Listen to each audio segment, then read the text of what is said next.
All right, today we're jumping into a big one. It's one of those famous, really challenging passages from the Apostle Paul. I mean, this verse has literally shaped centuries of thought. But here's the kicker. What if the way we've always read it is based on a giant misunderstanding? For all who rely on the works of the law are under a curse. Wow. I mean, that sounds incredibly harsh, right? It's so absolute. And for centuries, people have read that and thought, well, that's it then. It's impossible. We can't please God by trying to be good. The law is just a trap we're all doomed to fall into. So that really sets up our big question for today. Is Paul really saying that God's law is just this impossible moral test? You know, a test that every single person is designed to fail. Or could there be something else going on entirely? Something that has way more to do with what was actually happening on the ground in the first century. Okay, so let's start with what many scholars now call a famous misunderstanding. It's this idea of the law as a kind of moral ladder. You know, one you're supposed to climb rung by rung to get to God. Yeah, the traditional view is, well, it's pretty straightforward. It goes like this. The law, the Torah, it demands absolute 100% perfect obedience. Okay, but who's perfect? Nobody, right? So if nobody's perfect, then everybody fails. And what's the result? Everyone is cursed. Simple as that. You're condemned by the very rules that were supposed to help you. The whole problem gets framed as your own personal moral failure. But here's where it gets interesting. That traditional view, as logical as it sounds, it doesn't really fit the actual historical problem Paul was writing about in his letter to the Galatians. See, the core issue wasn't about people feeling guilty all the time. It was about something else entirely. It was a crisis of belonging. So the real question that was making Paul so passionate in his letter, it wasn't, hey, how can I, a sinner, ever be forgiven? The real question was much more social, much more about the community. It was, who belongs to the people of God? Who gets to be in the family? And what are the rules for getting in? And you have to get the context here. It's absolutely crucial. Paul's writing to these non-Jewish believers, right? The Gentiles. And get this, they've already received the Spirit. But now these other teachers are coming in and telling them, whoa, hold on, that's not enough. If you want to be a full member of the club, you've got to adopt the Jewish practices, especially circumcision. So the whole fight, the whole controversy was about inclusion. Okay, and this brings us to a really big idea, seeing the law not as a ladder, but as a boundary marker. And this is a total game changer, a really radical way to reframe what works of the law even meant to someone in the first century. It wasn't about a checklist of good deeds. It was all about defining who you were. This is so important. That phrase, works of the law, it didn't just mean trying to be a good person in a generic sense. No way.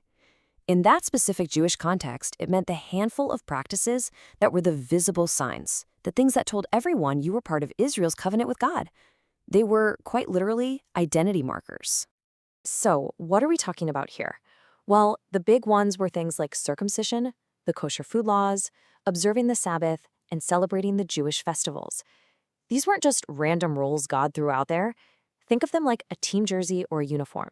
They clearly and visibly showed everyone who was on the team, who was in the family, and who wasn't. So if you put all that together, you realize the Torah wasn't meant to be a moral ladder for individuals to climb up to heaven. It was much more like a national passport. It was the official charter of the covenant that defined who was a citizen of Israel and who was, well, a foreigner. Its job was to preserve a very specific national identity. Okay, so if the law is a passport, not a ladder, that changes everything when it comes to understanding the curse.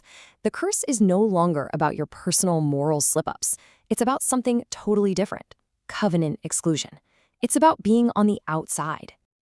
And look, you can see the two views side by side here, and it just clicks. The old view says the law is a moral rule book, the problem is human sinfulness, and the curse is condemnation for failing. But this new covenantal view says, no, the law is a national identity charter. The problem isn't just sin, but specifically Gentile exclusion. And the curse, then, is simply the state of being outside that covenant family. So get this. The curse wasn't some divine punishment for not being perfect. It was a built-in feature of the system. The Torah was designed on purpose to restrict membership to the nation of Israel. That very act of drawing a line in the sand and excluding the Gentiles, that is the curse Paul's talking about. A law was just doing its job, perfectly, but that job was never meant to be permanent. All right, so if the problem is a giant wall, a barrier, then what you need is a barrier breaker. And that's exactly where Christ comes in. So let's see how his death smashes through this very specific problem of covenant exclusion.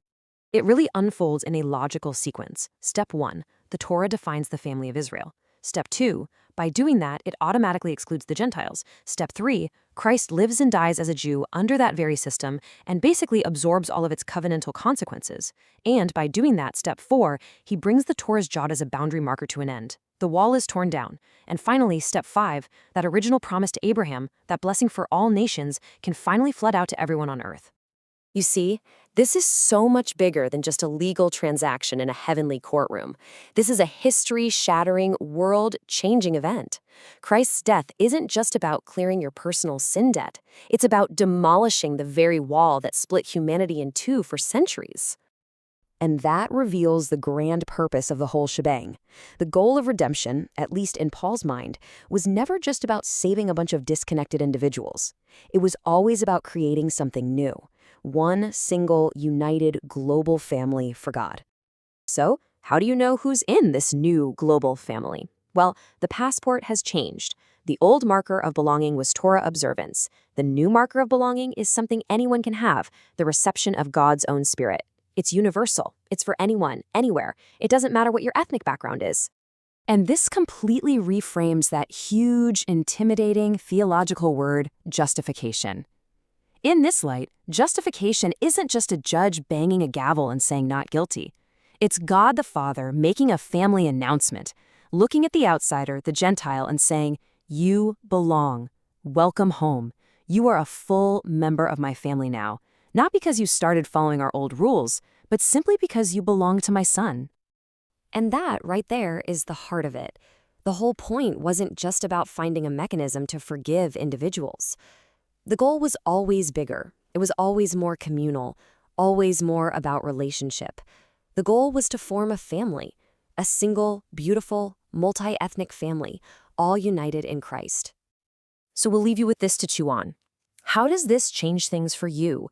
How does it change the way you read the Bible, the way you think about the church, maybe even the way you understand God's mission in the world if you start seeing salvation less as a story about forgiveness and more as a story about inclusion into a family? It's a pretty powerful shift to think about. Thanks for exploring it with us.